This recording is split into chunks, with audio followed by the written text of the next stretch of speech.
having my own moment, giggling with myself. This next song is a song that I've sung before, and it's always sort of a tricky little silly thing on how to get into it, how to explain it. You don't really have to, I suppose, but yesterday someone suggested that I tell a story that I used to tell when I started doing solo shows, and I thought, I've never told that story outside of New York City, and it is a bit on the raunchy side, and I get nervous, but apparently I'm going to tell it anyway, so please don't leave. It's actually a true story, which makes it all the sadder. One of the sort of supplemental things that I am lucky enough to get to do, besides doing shows to make a living, is I do voiceovers for commercials. Things like, I'm one of the voices of Estee Lauder right now, so if you see the commercials with the 3 girls, and it's for all ethnicities. And,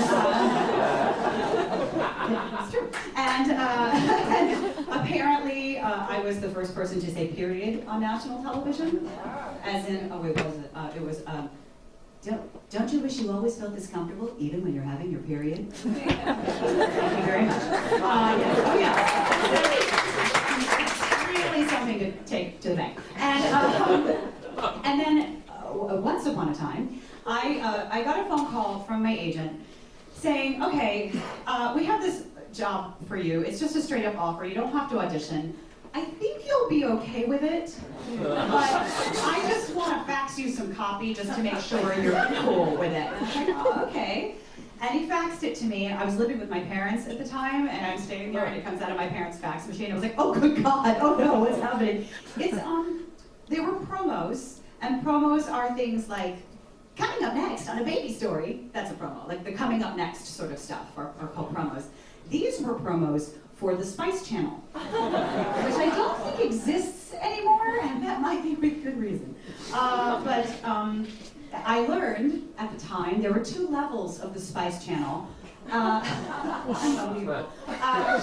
There was the regular sort of with basic cable Spice Channel that just showed a little bit of naughtiness.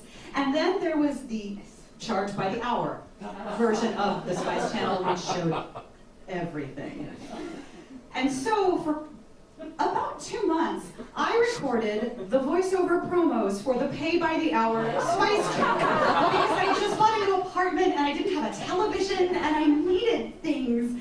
And so I said things such as, and if you want to close your eyes while I say this, it makes me feel better, but I said things, oh God, and I apologize in advance to any offense. I said things such as, if you like your bitches with an Asian twist, and all the fucking and sucking you can handle, welcome to the month of Cocktober on Spice.